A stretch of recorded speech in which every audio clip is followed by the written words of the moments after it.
kita kehadirat Allah Subhanahu wa taala, yang mana pada pagi hari ini, pada detik ini kita masih diberikannya kesehatan, taufik serta hidayah kepada kita, sehingga mampu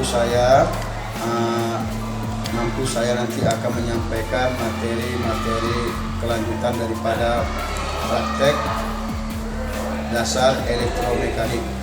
Dan tak lupa pula kita panjatkan salawat dan salam kepada junjungan kita Nabi Muhammad SAW, yang mana Rasulullah secara pasti dan konsekuen telah membawa diri umatnya dari jalan kegelapan ke jalan kebenaran.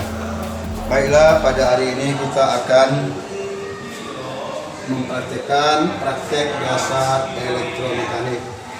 Sub praktek 2, pemakaian alat-alat pemotong dan mengebor serta tindakan keselamatan kerja. Jadi di sini kita lihat ada beberapa buah alat potong.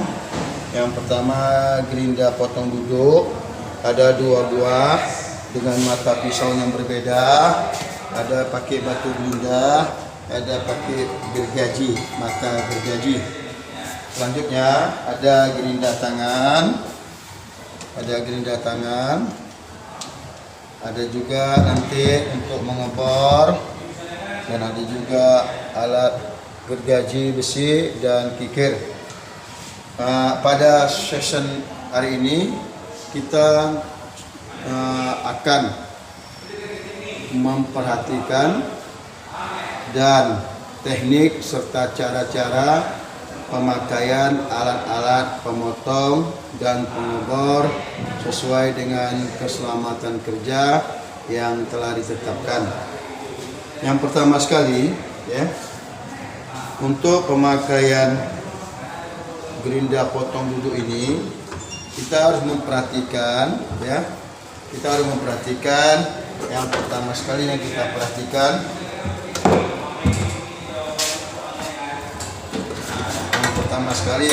perhatikan, kabel sumbernya harus masuk dari belakang.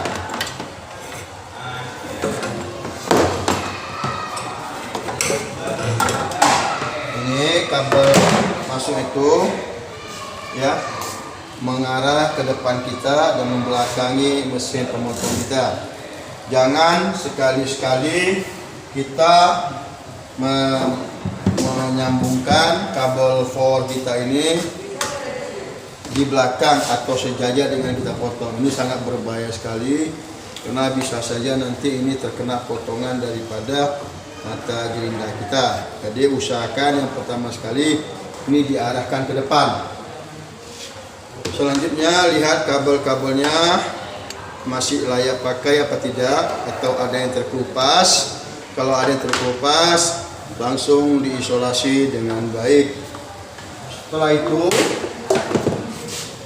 Anda perhatikan juga kelayakan daripada mesin potong duduk tersebut, apakah ada yang mengganjel atau bunyi-bunyi.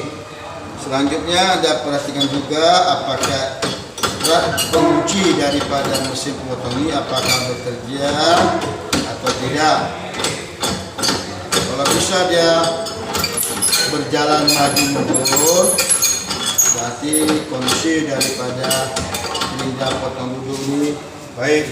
Selanjutnya kita perhatikan juga mata gerinda duduk yang ini sama ini berbeda. Kalau ini memotong besi, pelat-pelat besi atau batang-batang besi, sementara ini memotong pelat-pelat kayu atau pipa plastik, jadi ini berbentuk benda-benda yang agak lunak, sementara ini benda-benda keras dari besi. Sudah itu nanti apabila memotong, usahakan percikan apinya mengarah ke depan dan ke belakang, karena bisa berbahaya terhadap bahaya kebakaran, atau celana kita akan kena percikan api dan akan berlubang-lubang atau koyak. Selanjutnya, jadi itulah tindakan keselamatan kerja daripada pemakaian gerinda duduk potong. Selanjutnya ngebor nanti juga, ini saya tekankan di sini juga, biasakan kabel sumber ini berada di belakang tangan kita. Jadi kalau di sini kita contohnya dia berada di belakang tangan kita. Jadi kalau kita mengebor, misalnya mengebor tegak, ini pegang kuat tapi harus fleksibel, jangan kuat kaku. Kalau nanti ditekan, selesai. Setelah itu, setelah siap mengebor, usahakan meletakkan benda kerja di tempat yang aman, tidak mudah jatuh. Selanjutnya juga menggerinda, ya,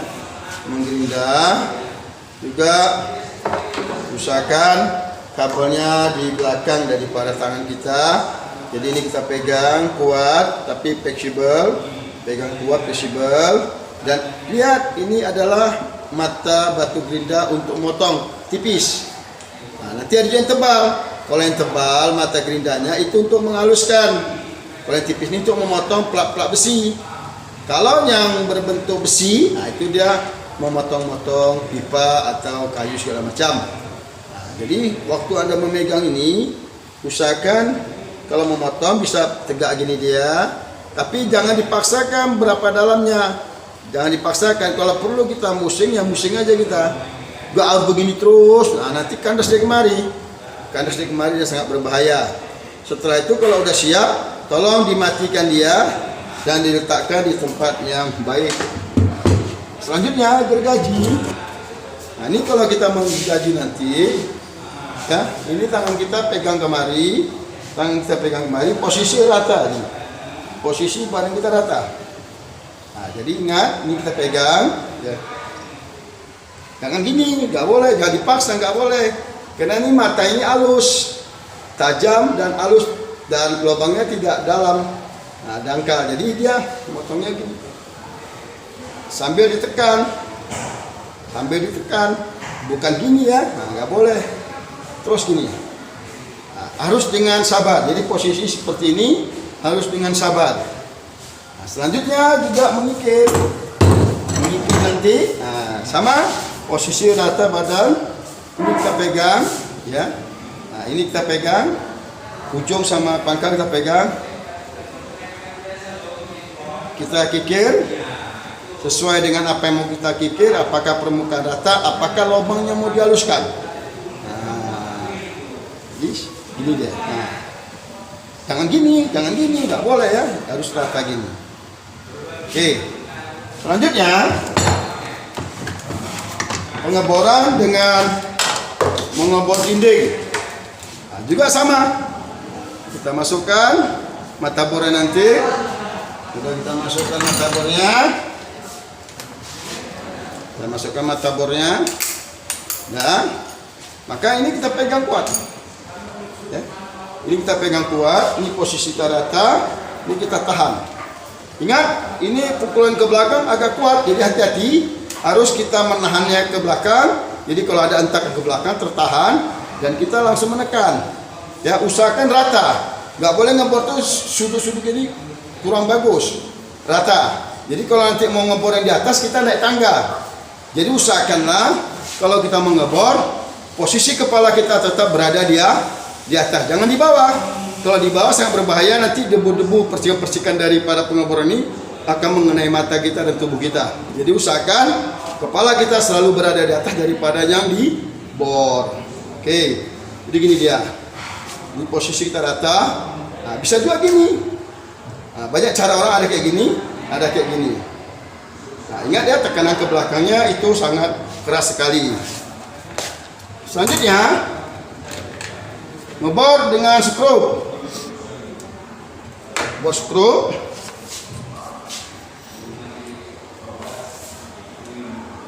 Ini nanti ada skrupnya. Nah, bisa kita pegang sebentar, baru kita tepatkan, baru kita tekan. Nah, itu dia. Jadi kalau ini kita pegang sebentar, begitu udah duduk dia, baru kita tekan dia ke dalam. Nah, ini pemakaian daripada bor skrup. Jadi bor skrup juga nggak boleh di atas, kepala kita di bawah, jangan, sangat berbahaya dan bisa mendatangkan kecelakaan kerja. Sudah, saya rasa sudah cukup penyampaian saya mengenai pemakaian alat-alat potong sama alat pengeboran. Sekarang kita lihat siswa mempraktekkan apa yang tadinya baru saya praktekkan. Terima kasih. Assalamualaikum warahmatullahi wabarakatuh. Ini kita lihat cara kerja siswa sudah memulai pekerjaan ala-ala potong. Kita lihat cara dia menggergaji, posisi badannya rata, sudah itu tekanan daripada menggergaji itu kuat, jadi harus rata. Sudah itu pakai alat pengaman, helm dan kacamata. Jadi ini memang dibutuhkan kesabaran di dalam pekerjaan elektromekanik, apalagi menggergaji benda besi dengan gergaji besi. Jadi di sini tidak ada istilah-istilahnya harus dengan cepat. Inilah salah satu contoh seorang siswa menggergaji plat atau pipa besi kita lihat dengan gergaji besi.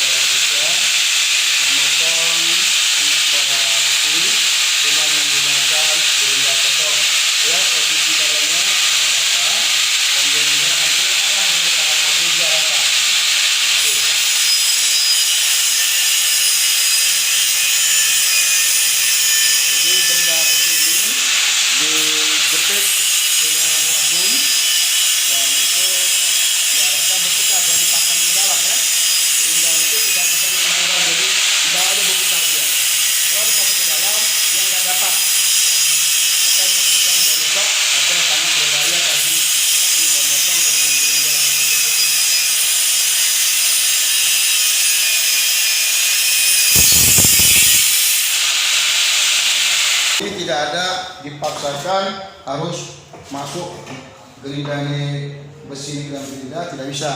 Kenapa?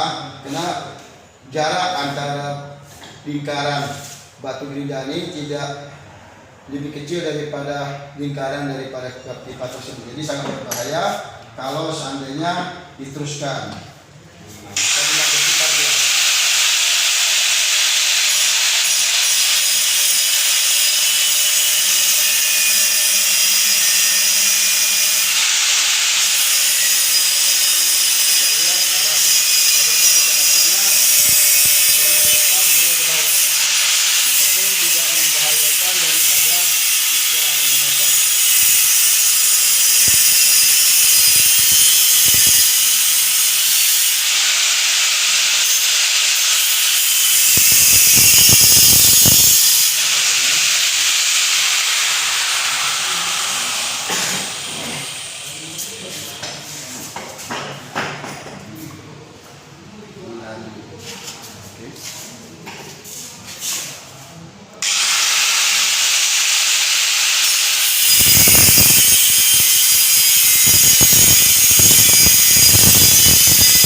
Jadi pipa sudah terpotong dan permukaannya tajam sekali. Ini nanti bisa kita haluskan dengan mata gerinda tebal atau dengan kikir. Atau dengan kikir. Ya, yang permukaan benda pipa besi tadi yang dipotong oleh gerinda tangan potong tadi atau gerinda potong tadi, ini permukaannya sangat tajam. Dan ini bisa kita kerjakan dengan menghaluskan memakai gerinda permukaannya. Tapi kalau bagian dalamnya tidak bisa pakai gerinda, tapi pakai kikir. Boleh kikir setengah bulat atau kikir bulat. Coba kita perhatikan anak kita ini.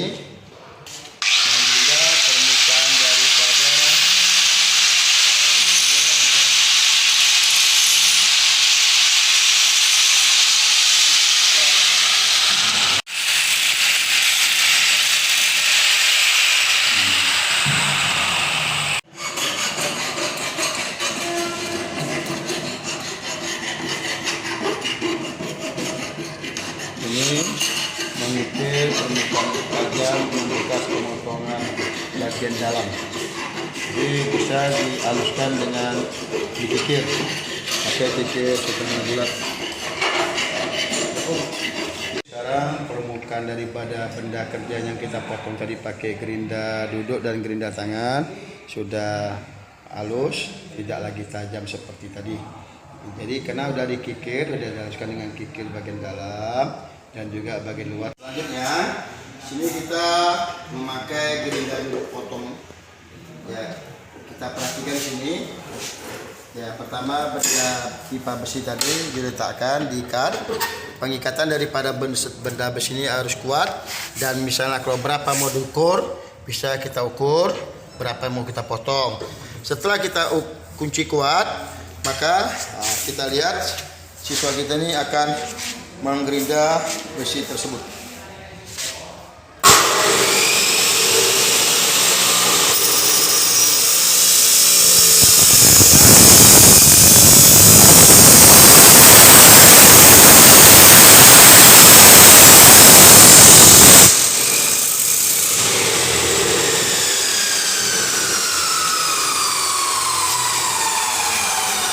Inilah benda yang sudah dipotong dengan gerinda duduk. Jadi kita lihat juga tajam. Jadi ini nanti bisa dikikir atau pakai gerinda penghalus, bisa dihaluskan permukaannya. Jadi kalau kita pakai gerinda potong duduk, pekerjaan yang tadinya lama bisa sebentar. Itulah kelebihan daripada kita memakai alat-alat yang lebih canggih daripada sistem manual. Selanjutnya setelah kita memotong, biasakan kita membuka kembali benda yang akan kita pakai itu, yang kita potong tadi, dan kembali dan cok sumber tegangannya itu segera dicabut karena bisa berbahaya. Kalau seandainya sudah tercabut, terpegang-pegang sama anak-anak pun dia tidak akan hidup. Tapi kalau sumbernya terhubung, tertekan sama anak-anak, ini akan hidup dan sangat berbahaya. Ya, kita mencoba menguji fungsi alat potong gerinda duduk, tapi mata potongnya mata potong gergaji. Kita perhatikan sini berbeda sama yang tadi. Ini memakai mata potong gergaji. Coba bikin sudut. Kita mengambil sudut. Kita mengambil sudut yang mau kita potong tersebut. Ini kita menyetel sudut yang mau kita potong kayu tersebut. Jadi kita buka baut penyetelnya. Sehingga nanti sudutnya mau kita ingin itu tercapai dengan cara menyetel, membuka kepala bautnya dan menyetel daripada mal tersebut. Sudah terbentuk sudut. Terakhir kita ingin menguncinya, ya. Kita kunci dia. Ya, kita perhatikan kita memotong dengan gerinda duduk kayu dengan sudut yang kita inginkan. Perhatikan. Ini memotong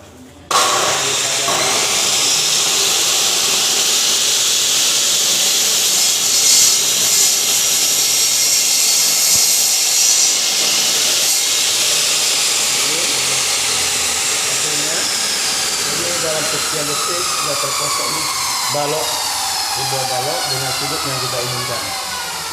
Jadi inilah di sini anak-anak kita ajarkan bagaimana anak-anak itu mampu menggergaji benda-benda keras, besi dan benda-benda kayu atau pipa dengan gergaji potong duduk. Jadi pipa juga bisa kita mainkan juga, bisa kita praktikkan bagaimana sebuah pipa dipotong dengan sudut kemiringan yang kita kehendaki.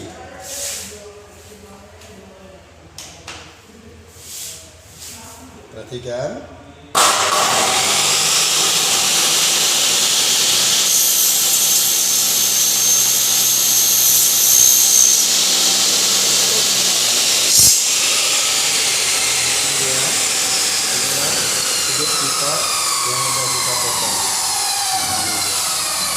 Selanjutnya, di sini kita akan mengajari siswa bagaimana cara mengebor beton atau dinding beton batu dengan cara meletakkan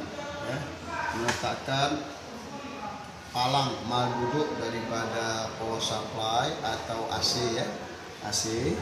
Jadi di sini diletakkan, jadi palang duduk ini nanti dibor dan dilengketkan dengan memakai misyak. Bagaimana kita lihat nanti anak kita mulai cara menentukan lubangnya sampai nanti dia mengebor sampai dia mengunci ini dengan misyak tersebut. Ini anak kita akan mencoba mengebor, dia menandai dulu di mana mau diletakkan pantaran daripada batang penahan asin tersebut. Setelah dia tandain, maka dia bor. Kita lihat cara dia ngebor. Kita lihat cara dia ngebor.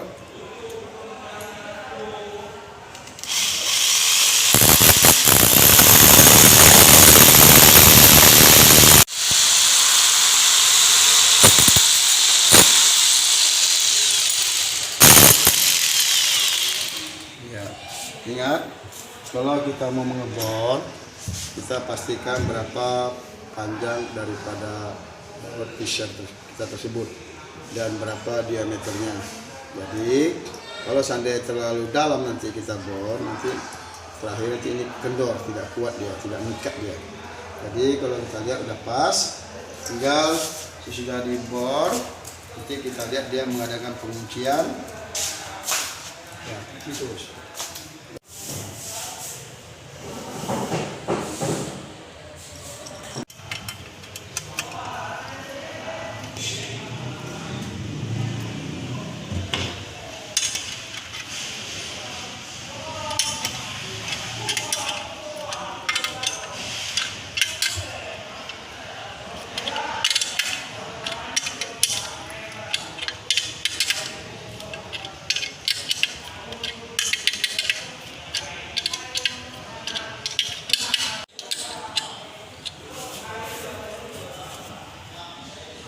Kita lihat di sini seorang siswa akan belajar mengebor bor tangan dengan mengebor plat.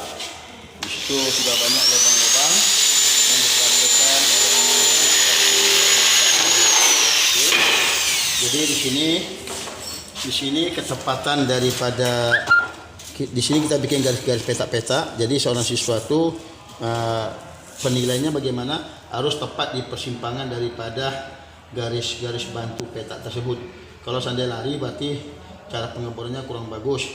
Udah itu bentuk borannya harus bulat, jangan peang. Kalau peang berarti juga kurang bagus pengeboran, berarti dia ada terjadi pemaksaan daripada pengeboran. Ini Gung. Kita berikan contoh satu lagi. Nah, harus tepat di persimpangan daripada garis bantu tersebut.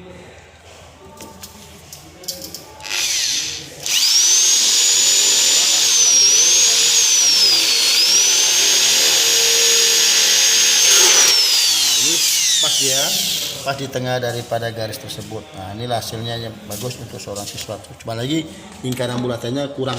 Ya, kita lihat nanti seorang anak kita, siswa kita akan mengebor sebuah plat agak tebal, plat 2 atau 3 cm ini dengan posisi bor duduk yang agak besar. Kita lihat di sini ya. Jadi di sini nanti, ini sudah ada posisinya dan sudah ada garis-garis petak-petak. Ada garis petak-petak. Nah, seorang siswa itu harus mampu mengebor dalam kondisi persimpangan tepat di persimpangan garis buju sangka tersebut. Jadi kalau seorang siswa itu bagus, dia mengebor hasilnya tepat dan juga borannya itu bulat.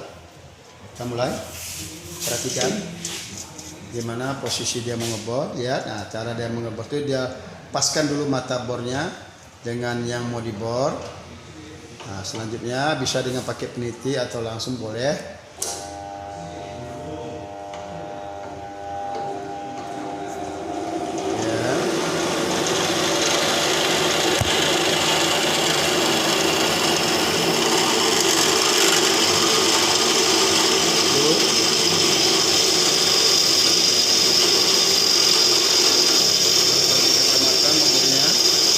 Percikan-percikan daripada di sini bisa menghantam mata.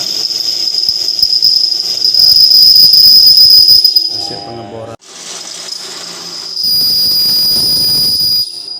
Demikianlah kita lihat tadi praktek pemotongan benda-benda besi dan benda-benda pipa serta benda-benda kayu dengan alat-alat pemotong, serta pengeboran benda-benda besi dan benda-benda yang terbuat dari botol atau dinding batu. Semuanya ini kita lakukan tadi dengan mengakhiri standar yang telah ditetapkan, yaitu standar keselamatan kerja pada siswa itu sendiri dan juga pada alat dan bahan yang dipakai.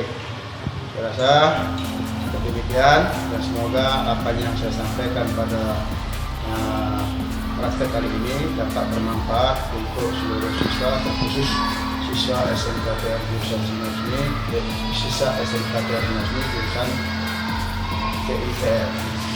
Assalamualaikum warahmatullahi wabarakatuh.